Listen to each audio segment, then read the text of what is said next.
raadiyoo sagalee Oromooti.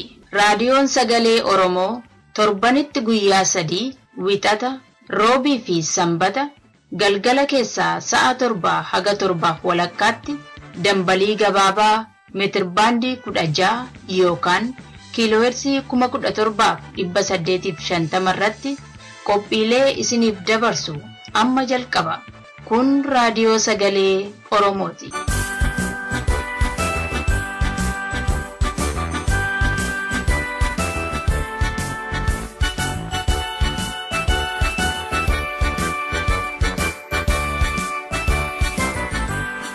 Akka moolta dhaggeeffattoota keenya kabajamu. Qophii keenya onkoloolessaa 27 bara 2014 qabannee dhiyaanneerra. Qophii hundee keessatti yaadannoo seenaa Oromiyaa bahaa keessaa waan gurraan isin geenyu qabna. Qophiin fayyaa hawaasaa yeroo isaa eeggatee dhiyaata. Hunda dura kan dhiyaatu oduudha. Aanan kanan isin keessummeessu Ayyaantuu Dameetii amma gara oduuttan isin dabarsa. Akka mooltan dhaggeeffattoota keenya oduu sa'aatii kanaaf qabnuun sin dhageessisaa an oduu kan sin dhageessisu Dhaabasaa Waaqjiraati. Waggaan 8ffaan fincilli diddaa gabrummaatti labsame 9 baranas haala ho'aatiin yaadatamuuf akka jiru beekame. Odeessi nu ga'ee akka ibsutti fincilli diddaa gabrummaa kun Oromiyaaf biyyoota Oromooti sabboontonni keessatti argaman mara keessatti akka ayyaana sabaalessaatti kabajamutti jira. Ayyaana kanarratti gootota barattootaaf dargaggoota Oromoo mirga saba isaaniif otoo karaa nagaa falmanii kufan yaadachuun cinatti qabsoo diddaa gabrummaa daran finiinsuuf waadaan kan itti haaromsamudha. Kana malees kanneen miidhaan irra ga'e karaa danda'ame maraan kan itti gargaaranidha. Yaadannoo kanaan daatanii qabsoo isaanii daran akka jabeessan qeerroon bilisummaas dhaamsa dabarsaniin ibsaniiru.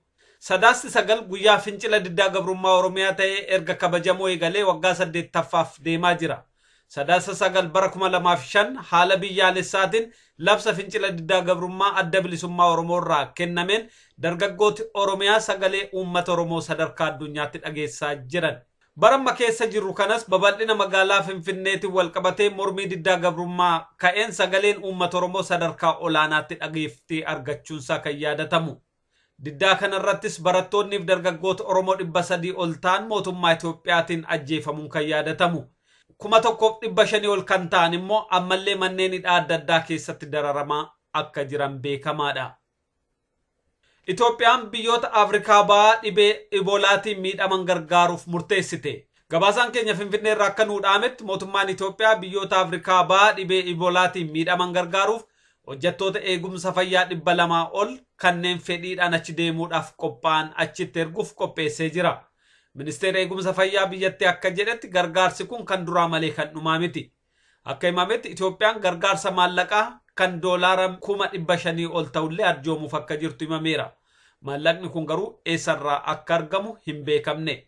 Itoophiyaan biyyoota fayyaan uummataa sadarkaa gadaanaatti argamu keessatti kan ramadamtuudha.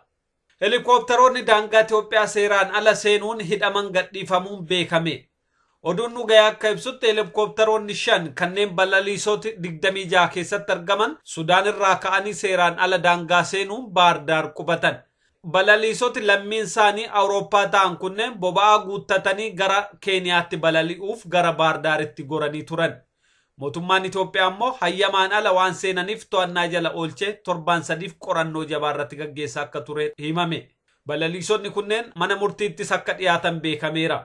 Haa ta'uutii dhiibbaa karaa dippiloomaasiitiin godhameen wabiidhaan gadhiifamanii akka jiran hubatameera. Helikoophtaroota 5 kunneen kan kireeffate mootummaa Taanzaaniyaa ta'uun himamee jira. Oduun sa'aatii kanaaf qabnu kanuma qophiilee hafee waliin nagaan nu waari'a.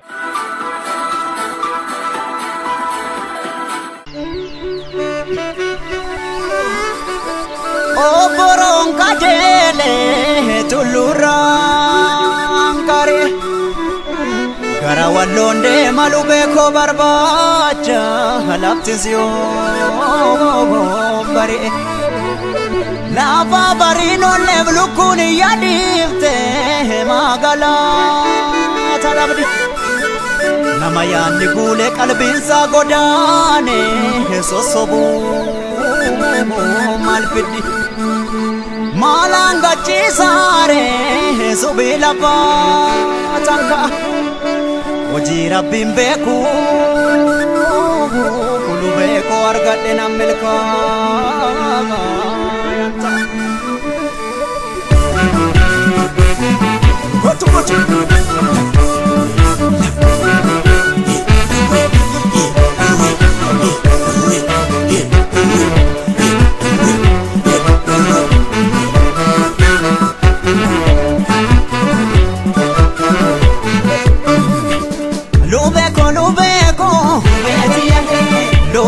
Lubeko, gololli sandemo, laftis nambarine, sif gufuna dano, waipinen santane, kara wallo geto, chapa katamora, yenna siyadado, ta enyara gora, come on.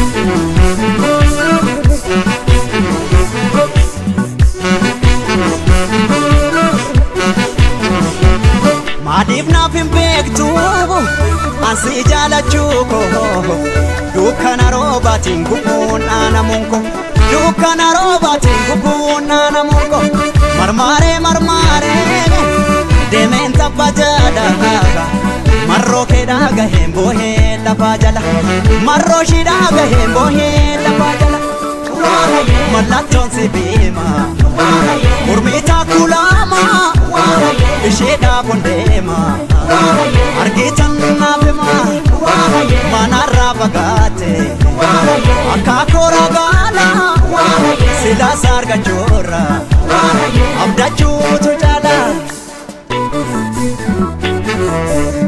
jedhenif jabesa kawasi obs garako dadabe lubeko anarra bagate akakora gala sila sarga jora abdachu tujala Dube kamata shorobe Dube sidabe Dube kamata shorobe Dube sidabe Dube kamata shorobe Dube sidabe Dube sidabe Dube sidabe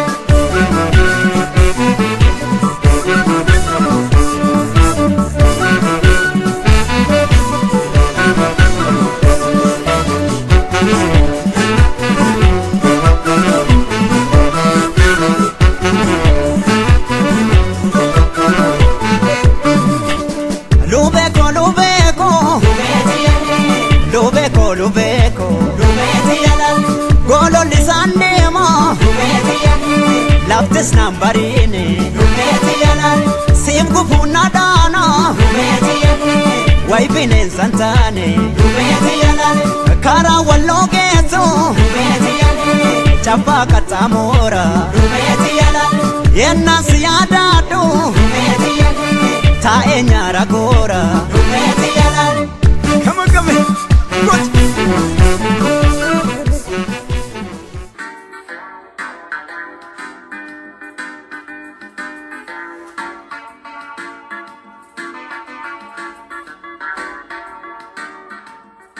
Qophii hundee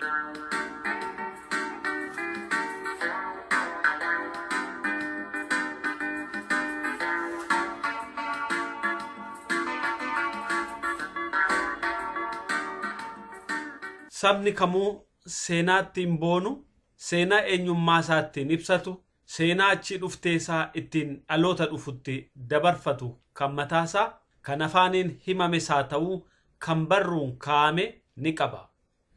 Haa ta'uuti addunyaa kanarratti saboonni seenaa akkasii qaban hundi mirga seenaa isaanii itti matan, itti dubbatan yookaan itti dabarfatan walqixan qaban. Sababa adda addaatiin kaan olaantummaa agarsiiseet kaan immoo miidhaa jala waan galeef seenaan isaa jalaa dhokata. Sababa kanaaf yeroo hedduu seenaan kan warra mo'eetii kan jedhamuuf. Har'a seenaa warra mo'ee miti kan nuti isinitti himuuf deemnu dhaggeeffattoota keenya. Yaadannoo seenaa Oromoo kan afoolaan dhaloota ammaa ga'e kan cabiinsa Oromoo waliin cabee garuu immoo jabina abbootii keenyaatiin jiraate dhaloota ammaa harka ga'e keessaa kan torbaan duraa waa'ee Oromiyaa ba'aa dhimma calanqoo wal qabate isinitti himuu jalqabne kutaa lammaffaasaaf isa xumuraasaa har'a qabannee dhiyaanneerra. Nagaalleen daganne akkam jirtu kun qophii hundeeti. Hundeen keenya seenaa keenya. Seenaa keenya beekuun jireenya keenya egereetiif waan nu barbaachisu akkatti qajeelfannu nu gargaara. Humnaa fi abdii akkasumas ofitti amantummaa jabaa nuuf kenna. Mee gara yaadannoo seenaa dhaggeeffataan keenya Oromiyaa Baharraa waraabee nu ergettin sin dabarsa.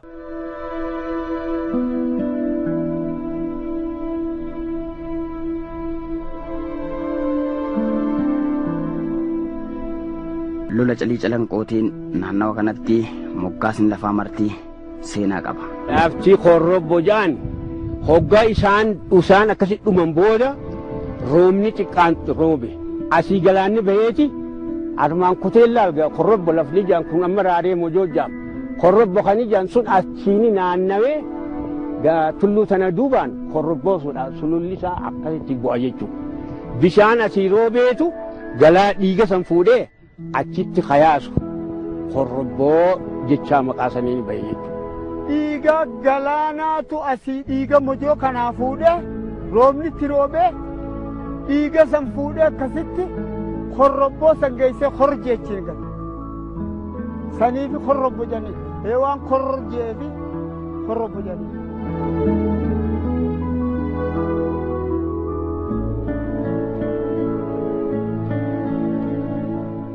Wanni itti baga jedhaniin nam lama ana asiin khabee ni jira hogguu reefa keessaa lafaa ka'ee galgala hogguu deemu nu fixee miti jennaani kun baga dhumne koottu jedhani baga dhumne taarika ilma ilmoo teenyaallee ta'u dhiigi keenya ni baha koottu baga dhumne jedhanii achiin bahanii jechuu jaarasa maqaaleen bahe achumaanii baga ta'an achitti baga jedhani.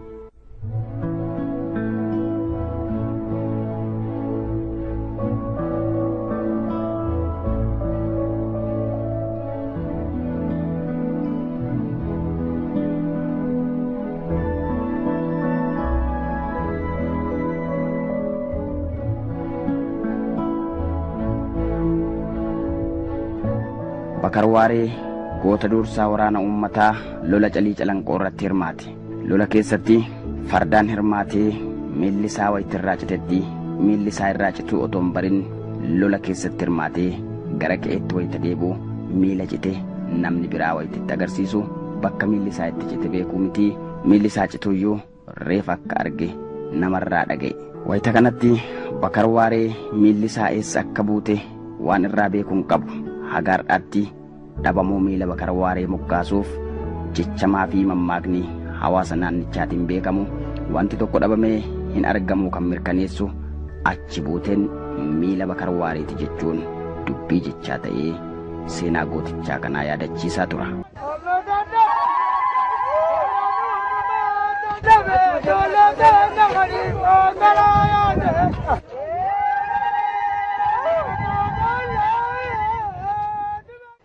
Irtimaaluma dhiiraa waydaa garraanta gareebe darree namaan ajiisa bolee isoo afaanii nama reebe jan amma akkasitti ni darashan amma kanaan booda inni gaa oguu darashaa kana yoggaa darashtu hachi aanuus kaasaanuus waliin darashe jechuu gama kiyyaa ni naftu way gama kee mooji amma wayyaa ni dhaa tolfatte yaa bolee isoo gurbaa hinaafu mooji. Shamarran akkanaa kanaaf keessatti faarsisee jechuun waan kana keessatti isaanis suphaaxa waan nyaatanii fi kana namaa dhiyeessan kanaaf isaanis ni faarsisee jechuudha darashii tana keessatti. Daaga murii ciqaayi daayini bishaan oolchuu tokko murii harka kaayi alaanaa ijoollee oolchuu warri keenya baddaadha yaaboo baddaa allee qorommiidha wallee soogidda nyaatti yaaddee kiyya dullattiin qoromtiidha yan isaan kana ni jajjabeessite jechuudha tun.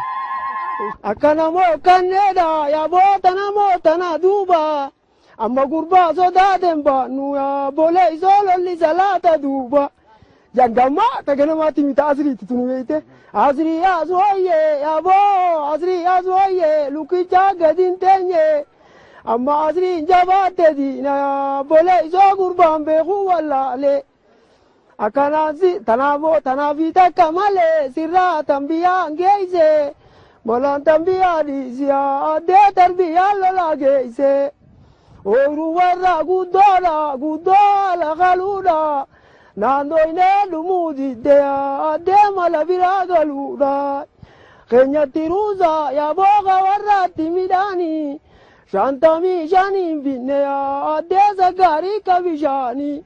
Ayda maali qabame akkamitti hamilee namaa kana kakaasee onni kun hamilee namaa ni cimsa jechuudha. Amma ka dhiira kaasirraatti ni cimsa. Reefu caayaa taa'ee if dhaaddatu sun darreen namaa najis afaan nama reefu kan reefu jiru ka caayaa akkas juusani ammoo gaal koheetu imaamarratti hangas hin geessu ta'etu ittiin hime.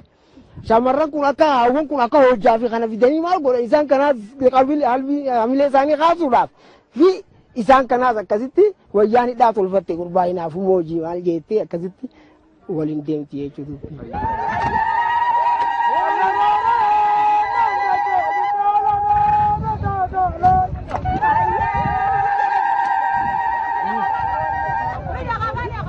Eegaa aadaa hojii fi aartii hojii irratti hawaasni Oromoo afran qalloo kun ittiin wal kakaasu kana hagana waliin turreet akkuma aadaa naannichaatti fayyaadaa jennee eebban karatti deebine.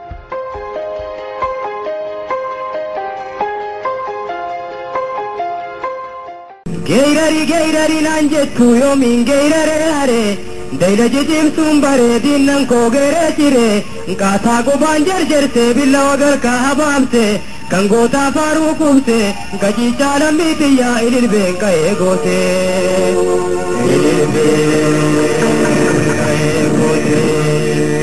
Gootummaa tootiin mayree biiflummaa toottaraare gorra'ee dhiiga kubse cumaa garaa gatare gurmuu ta'uuta gootaa geeraruutu naan malee geeraruutu dhugaan qaba mirga koottiin geerare geeraruutu kan qaba hukummii lammii xiyyaa gurra hoggaara dabre gurra allayyaada kallite daree moogaanuu dhorke citaa mirkaa'uu dhorke korma gurgureetiifin sinnaara qaa'uu dhorke cufantaa banaa dhiise qaataa teessuma dhorke darbadhee haleereetiin lammii to'anaa biyyaa biluutoo badii dhorke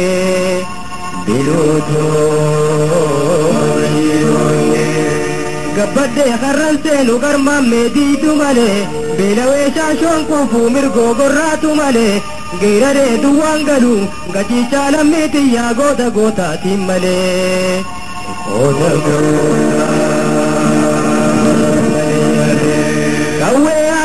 kawwee minishira fanguba gabaabaa bitiin gaalaa dheeraa bitiin sallama fuula dhiiraa dhaabbadhee too'ee itti akka elema gurra siiniin harkadhee maqaanaa sitti godhe waahila koo murti guutaa gurra keetiin seema.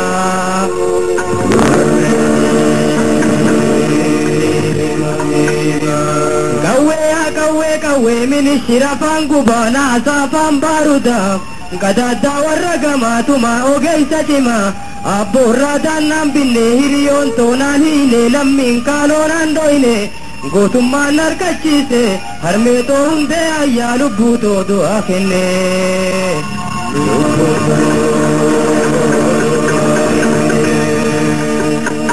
warri nun dura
Aku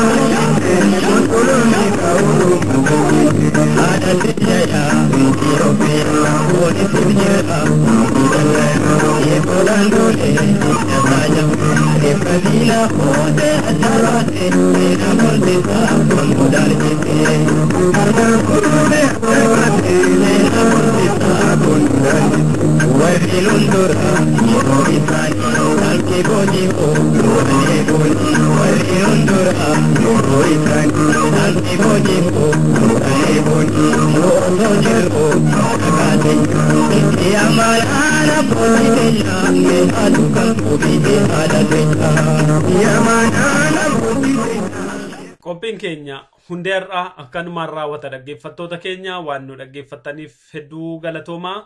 Torbee immoo qophii keenya hundee kabiroo qabannee dhiyaanna. Har'aaf kanuma qophii hafe waliin nagaan nu waariyaa.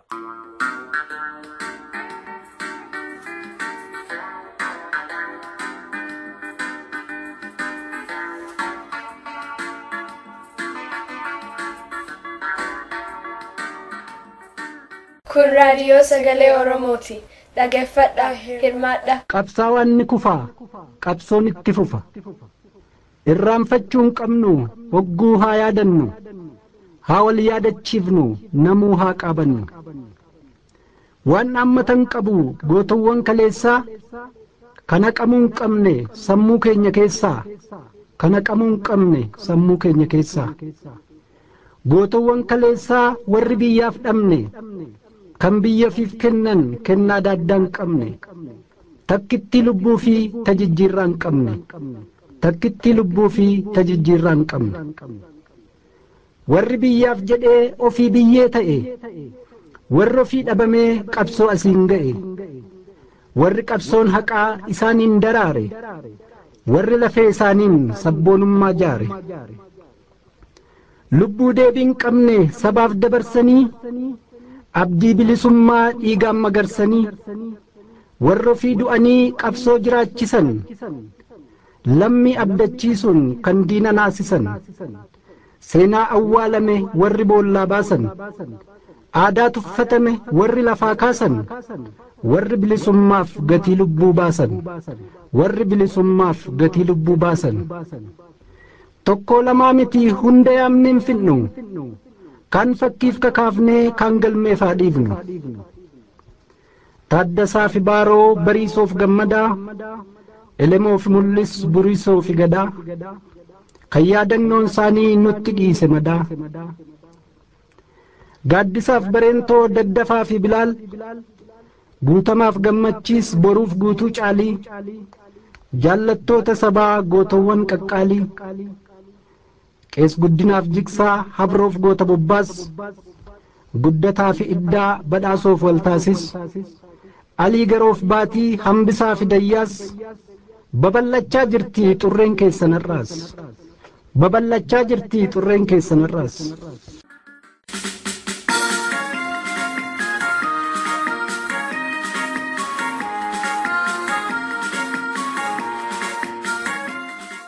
Qophii fayyaa hawaasaa.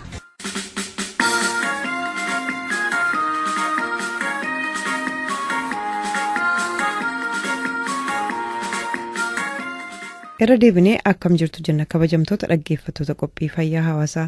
Qophiin fayyaa hawaasaa torbee wiixataa isinii darbu amma isinii dhiyaatu. Mata dureen har'aa wal dhabbii fi araara jedha. Kan qopheesse isinii dhiyeesses Analeensaa Dinqaati. Itti dhiyaadhaa.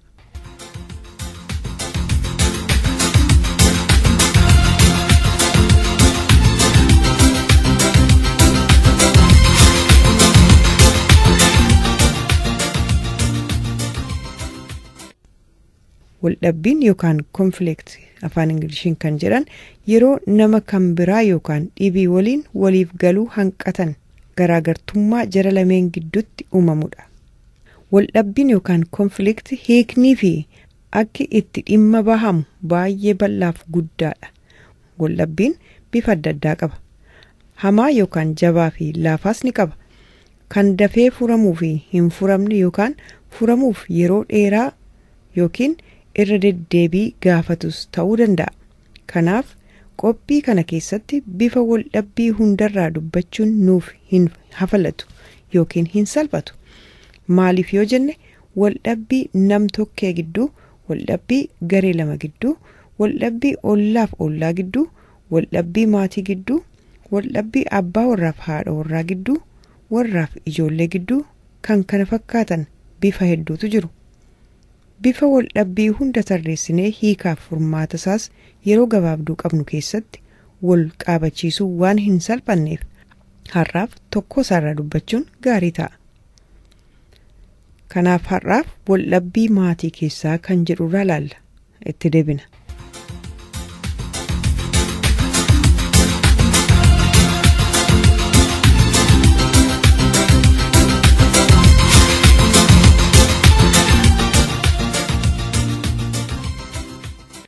Waldhabbiin maatii keessatti keessattuu abbaa warraa fi haadha warraa gidduutti yeroo kamuu uumamuu fi argamuu danda'a.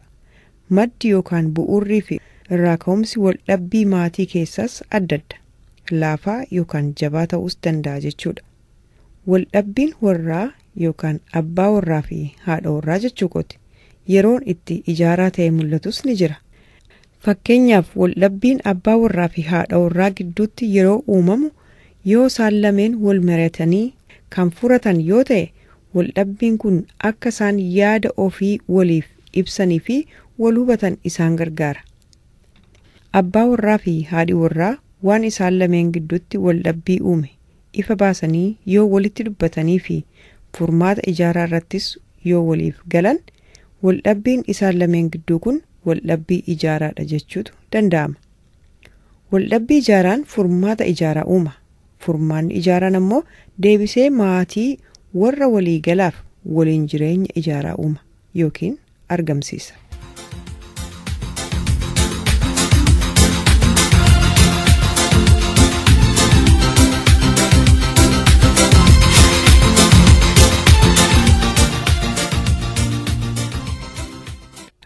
Waldhabbii diigaan warra gidduu hoo maali? Waldhabbiin uumame wal hubannaa fi mareedhaan yoo furamuu dhabe gara wal diiguutti geessa. Waldhabbiin warra gidduu yookaan abbaa warraa fi haadha warraa gidduu maatii isaanii keessatti jeequmsa uuma. Maatiin jeeqame jechuun ammoo yaadaan adda adda bahan jechuudha. Maatiin yaadaan adda adda bahe ammoo ni tamsa'a. Kanaaf waldhabbii diigaan maatii tamsaasa. Waldhabbii ijaaraan garuu maatii ijaara. Bultii isaanii jabeessa, miidhegsa.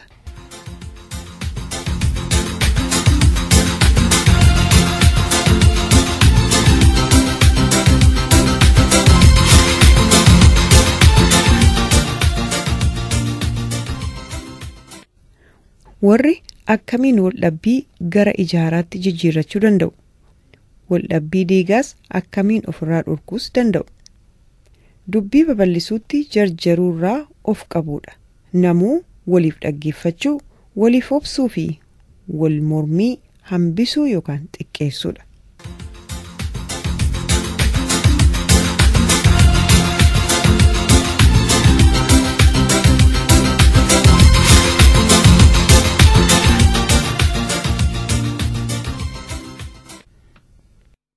Akka aadaa safuu fi dabraa dabarsa Oromootti waldhabbiin maatii keessatti yoo uumame akkaataa wal gorsatan walitti dubbatanii fi himan aadaa of danda'e akka qabu seenaan qormaata Oromoo taasifame waan ibsu qaba. Haa ta'u malee akkuma qaamni hawaasichaa haala addunyaan keessa jirtuun wal fudhataa deemuun akkaataan waldhabbii maatii keessaa itti furatan bifa isaa geeddarachaa deema. Waldhabbiin maatii keessatti yoo uumame akkamiin wal hubannoodhaan furachuutu danda'ama kan jedhu yaadaa fi fala adda addaa beektonni akeekan ilaalchisee qophii keenya dhufu keessatti ilaalla. Hangasittuu nagaan nuuf tura.